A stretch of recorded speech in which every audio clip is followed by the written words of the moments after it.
গাড়িতে দাদা লোক নাই কোনো কিছু।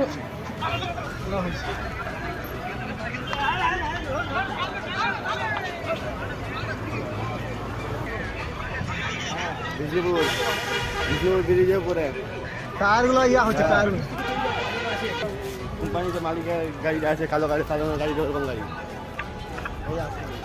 বিষ্ণুপুর রেল ওভারব্রিজে দুটি গাড়ির সংঘর্ষে আগুনে ভস্মীভূত হয়ে গেল স্করপিও গাড়ি। ঘটনাস্থলে দমকলের একটি ইঞ্জিন, আহত একজন। জাতীয় সড়ক ধরে মেদিনীপুর থেকে পুরুলিয়ার দিকে যাচ্ছিল 6 জন যাত্রী নিয়ে একটি স্করপিও গাড়ি। উল্টো দিকে বাঁকুড়া থেকে মেদিনীপুরের দিকে যাচ্ছিল টনচিপ বোঝাই একটি ট্রেলার। বিষ্ণুপুর রেল ওভারব্রিজে উঠে দুটি গাড়ির সংঘর্ষ ঘটে। দুর্ঘটনায় আগুন লেগে যায় স্করপিও গাড়িতে। দাউ দাউ করে জ্বলতে থাকে গাড়িটি। গাড়ি থেকে ঝাঁপিয়ে নামে চালক সহ যাত্রীরা। তড়িঘড়ি ঘটনাস্থলে পৌঁছায় স্থানীয় বাসিন্দা এবং বিষ্ণুপুর থানার পুলিশ। খবর দেওয়া হয় দমকল বিভাগে। দমকলের একটি ইঞ্জিন এসে আগুন নিয়ন্ত্রণে আনে। ততক্ষণে আগুনে ভস্মীভূত হয়ে যায় স্করপিও গাড়িটি। ঘটনায় আহত হয় স্করপিও গাড়ির এক যাত্রী। তাকে নিয়ে যাওয়া হয় বিষ্ণুপুর সুপার স্পেশালিটি হাসপাতালে। এই মুহূর্তে সেখানেই তিনি চিকিৎসাধীন রয়েছেন। অ্যাকচুয়ালি ঘটনাটা হয়েছে গিয়ে যেটা আমরা দেখলাম এসে পরে, যে ওই ছোটো একটি গাড়ি, ওই গাড়িতে 4 থেকে 5 জন প্যাসেঞ্জার ছিল, ড্রাইভার সমেত। তো একটি গাড়িতে নাকি তাকে ঠুকে দিয়ে সে গাড়ি বেরিয়ে গেছে। ঠিক আছে, রীতিমতো আমরা যখন স্পটে এসে দেখি তখন দেখছি প্রচুর ধোঁয়া এবং গাড়িটি ঝরঝর করে ধরতে শুরু করে দেয় আগুন রীতিমতো। এসে আমরা দেখি যে মানুষজন আলটিমেট বের করে নিয়েছে কিনা, দেখছি হ্যাঁ সবাই বেরিয়ে গেছে, সবাই সুস্থ আছে। যিনি ড্রাইভার ছিলেন একটু তার চোট মোটো লেগেছে হালকা ফুলকা, ঠিক আছে, তাকে হসপিটাল নিয়ে গেছে। আর এই গাড়ির তো এই অবস্থা আপনারা দেখছেন। কিন্তু ফায়ার ব্রিগেড আসতে প্রচুর সময় নিয়েছে। সামনেই ফায়ার ব্রিগেডের রাস্তা, বেশি সময় লাগার কথা নয়, খুব জোর হলে আপনার 15 মিনিট কি 20 মিনিট। কিন্তু ফায়ার ব্রিগেড এসছে 45 থেকে 1 ঘন্টা সময় লাগবে ফায়ার ব্রিগেডে আসতে।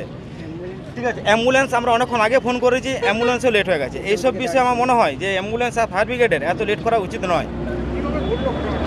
ঘটনাটা ঘটেছে যেটা প্রাথমিকভাবে মনে হচ্ছে যে আপনার ওই একটি ট্রলার যাচ্ছিল, ওর পেছনে ঠুকেছে, পেছনে ঠুকে ওকে সাইডে ঘষে আর পালিয়ে গেছে, গার্ডওয়ালে ঠুকা গেছে, দিয়ে আগুন লেগে গেছে গাড়িতে। হ্যাঁ, গাড়ি পুড়ে গেছে। আমার নাম ভিক্টর বাউরি। ঘটনাটা ঘটেছিল কি, বাঁকুড়া সাইড দিয়ে গাড়িটা আসছিল, পেছন দিয়ে গাড়িটাকে মেরে গার্ডওয়ালে একবারে তুলে দেয়। গাড়িতে 4 জন পেসেঞ্জার, মানে 4 জন যাচ্ছিল, ওদিকে রীতিমতোভাবে বার করানো হয়েছে কোনো রকম করে। কিন্তু পুলিশ প্রশাসন, ফায়ার ব্রিগেড, অ্যাম্বুলেন্স সব তো ও সাইড থেকে আসবে, আমাদের রেলগেট ক্রসিং করার কোনো উপায় নেই, ওরা ওইদিকে রয়ে গেছিলো। প্রায় 45 থেকে 40 মিনিট পর এখানে অ্যাম্বুলেন্স এসে পেশেন্টগুলোকে নিয়ে যায়। তখন গাড়ি পুরো আগুন ধরে একবারে পুরো ছাড়কার হয়ে গেছে আগুন। তখন অ্যাম্বুলেন্স আর ফায়ার ব্রিগেড এসেছে, অনেক লেট করে এসেছে। এবার আমরা বলতে যাচ্ছি, তখন এরপরে ওনারা বলছেন কি আমরা কি করবো, জ্যাম কি শুনবে? মানুষগুলো যদি আজকে মারা যেত কাদের দায় হতো? সেটা তো প্রশাসনকে দায়িত্ব নিতে হবে যে আমাদের কি করবো। আজকে যদি আজকে আমাদের এখানে নিচের দিকে আন্ডার ক্রসিংটা থাকতো, আজকে অ্যাম্বুলেন্স ঠিক টাইমে এসে আমাদের নিয়ে যেতে পারতো পেশেন্টগুলোকে। এই অ্যাম্বুলেন্স এত লেট করে এসে পেশেন্ট যদি এখানে স্পটে মারা যেত, তাহলে কে দায়িত্ব নিত? কোন প্রশাসন আমাদের এখানে জবাব দিত? আমরা এই জন্যে সরকারের কাছে অনুরোধ করছি, আমাদের যথারীতি তাড়াতাড়িভাবে এখানে আমাদের আন্ডারপাসটি করে দেওয়া দরকার। নাহলে এরকম ভবিষ্যতে আরও যদি এরকম দুর্ঘটনা ঘটে কে দায়িত্ব নেবে? আমাদের এখানে আজকে এখানে আমাদের স্কুল স্টুডেন্ট ওরা সবাই এই রাস্তায় পারাপার করে, তাদের আজকে কোনো অ্যাক্সিডেন্ট যদি হয়েছে কে দায়িত্ব নেবে? কোন প্রশাসন দায়িত্ব নেবে? প্রত্যেক দিন এরকম একটা না একটা সে কিছুদিন আগে একটা ডাম্পার পড়তে বেঁচেছে, আজকে আবার এই দুর্ঘটনা, কালকে আরও একটা দুর্ঘটনা ঘটতেই পারে। এখানে কোনো সিসিটিভি নেই, কে অ্যাক্সিডেন্ট করে সেটা কোনো দেখার কোনো কিছু নেই, এখানে কোনো একটা ব্যবস্থা নেই। আমাদের ওভারব্রিজ করে ছেড়ে দিয়েছে, যা তোরা মোরা এখানে। আজকে ঘটনাটা ঘটেছে, এখানে একটা ছোট গাড়ি পাস করছিল, 4 জন ওখানে যাচ্ছিল।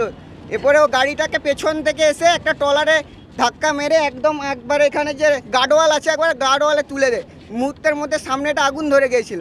আগুন ধরতে আস্তে আস্তে কোনোরকমভাবে ওর দিকে নিরাপদ করে বার করে নিয়ে এসেছিল। তখনও কোনো পুলিশ প্রশাসন কিছু আছে, সেবিকরা ওইখানে দাঁড়িয়ে ভিডিও বানাচ্ছে, সাইডে দাঁড়িয়ে ভিডিও বানাচ্ছে, কিন্তু ওরা কোনো সাহায্য করে না। সাধারণ মানুষ আমাদের সব বার করে ওনাকে সাইডে নিয়ে আসেন। তারপর যা প্রাথমিক আমরা এখানে দেখাশোনা জল আরে দিই, কিন্তু অ্যাম্বুলেন্স প্রায় 30 মিনিট পর এখানে এসেছে। বলছে আমরা এই আগুন ধরা গাড়ি দিকে আসবো কী করে? ওইটা যদি নিচে আজকে আন্ডারপাসটা থাকতো আমাদের, তাহলে তো ঠিক টাইমে আসতে পারতো আমাদের এখানে অ্যাম্বুলেন্স।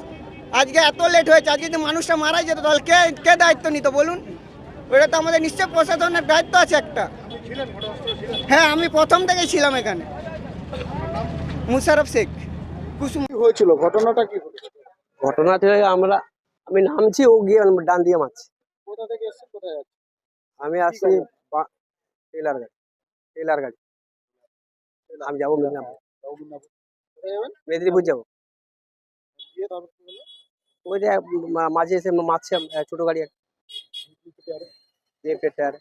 লিফটের টায়ারে গাড়িটা মারলো, ছোট গাড়িটা। তারপর আমি চলে এসে দাঁড়াইছি, পুলিশের কাছে। গাড়িটা কি হয়েছে? ওটা আমি দেখিনি, তা বলছে আগুন ধরে গেছে, আগুন কি ধরে জানি আমি তা বলতে পারি। আমি দেখিনি আর যাইনি।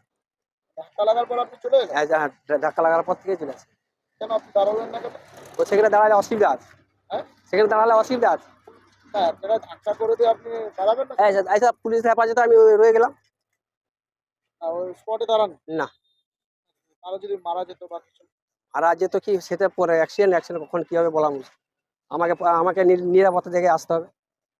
আমি এসে সিভিককে এসে বললাম এখানে ছিল। কার ভুল ছিল? হ্যাঁ, কার ভুল ছিল? ভুল ওদেরই ছিল। আপনার কোথা থেকে আসছিলেন আপনি? বাঁকুড়ার দিক থেকে আসে, কি রয়েছে? পাথর আছে। আপনার নাম? বাদল ঘোষ। বাদল ঘোষ বাড়ি? বাড়ি স্বভাব। থেকে আসছিলেন, কোথায় যাচ্ছিলেন, কি হয়েছে? আমরা মেদিনীপুর থেকে যাচ্ছিলাম পুরুলিয়া একটা অনুষ্ঠান বাড়ি, ঠিক আছে। এবারে আমরা ওই বিষ্ণুপুর ফ্লাইওভারের উপরে উঠেছি। আমাদের গাড়ি কিন্তু স্লো ছিল, যেহেতু টার্নিং আছে স্লো ছিল। ওই 12 চাকা একটা চিপস বজায় গাড়ি আর কি চেপে গেছে আর কি। বস্তিতে এসে ধাক্কা দিলেন। হ্যাঁ, তারপর কি হলো? যখন ধাক্কা লাগিয়েছে তখন গাড়িটা ডিভাইডারের উপরে উঠে গেছে। আপনাদের পাবলিক হয়। হ্যাঁ, তারপর আপনারা নেমে গেলেন? আমরা নেমে গেছি। তারপরে দেখছি একজন দুজন বলছে যে আগুন লেগে গেছে। হ্যাঁ, গাড়িতে বললে আগুন লেগেছে, ওই জন্য আমরা নেমে গেলাম। তারপর পিছনে যে ছিল ওই একটু পাটায় লেগেছে আর কি। তারপর তারপর দেখলেন আগুন, আগুন জ্বলছে হ্যাঁ, আপনাদের আগুন সামনে? জ্বলছে। বলুন। হ্যাঁ, আগুন জ্বলছে। কতজন আহত হয়েছে? আহত ওই একজনই হয়েছে আর কি, সেরকম আহত কেউ হয়। আপনার নাম? আমার নাম সজল মাইতি। ঘটনাটা বিষ্ণুপুর ঢুকার আগে যে ওভারব্রিজটা, ওই ওভারব্রিজে গাড়িটা আমরা বাঁ দিকেই ছিলাম। কোথা কোথা থেকে আসছিলেন, কোথায় যাচ্ছেন? মেদিনীপুর থেকে আসছিলাম, পুরুলিয়া যাচ্ছিলাম। কি গাড়ি? Scorpio N. তো ওইখানে একটা 12 চাকা গাড়ি মুখামুখি আসছিল, একটা সামান্য টাচ করে দিছে। টাচ করতে গাড়িটা, আমার গাড়িটা উঠে গেছে বাঁ দিকে, মানে ব্রিজের ডিভাইডারে উঠে গেছে। উঠে যেতেই বুঝতে পেরেছি গাড়ি, আমরা সবাই বেরিয়ে গেছি, কিন্তু বেরিয়ে যাওয়ার পর ওই যে গেল ইনজোর্ড হয়েছে, পা ভেঙে গেছে, পিছন সিটে ছিল। দিয়ে গাড়িটা আগুন লেগে গেল, পুরো গাড়িটা পুড়ে ছাই হয়ে গেছে। আপনি চালাচ্ছিলেন?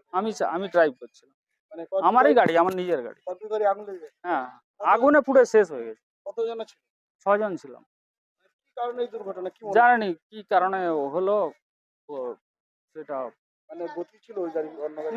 না, আমি স্লো করে দিলাম। ওই গাড়িটা আমি স্লো করে ওই দিলাম। গাড়িটা? ওই গাড়িটা গতি ছিল, বিপরীত গাড়িটা গতি ছিল। আমি স্লো করে দিয়েছি। আমি দাঁড়িয়ে গেলে সমস্যার সমাধান হয়ে যেত, কিন্তু আমি দাঁড়াইনি। আমিও স্লো দিয়ে আমি বলি বাঁ দিকে আমি তো আছি, বেরিয়ে যাবো, কিন্তু গাড়িটা। আর আগুন কিভাবে লাগলো? আগুন কিভাবে লাগলো বলতে পারবো না। কজন আহত হয়েছে আপনারা? একজনই আর হয়েছে। আপনারা দুজন? অল্প অল্প হয়েছে? অল্প। মোট 3 জন? মোট 6 জন, আর সবাই কত? বাকি 3 জন ওখানে আছে। আপনারা কোথায় যাচ্ছেন বলছেন? মেদিনীপুর থেকে কোথায় যাচ্ছেন? পুরুলিয়া। আপনার নাম? যামিনী কান্ত পাল।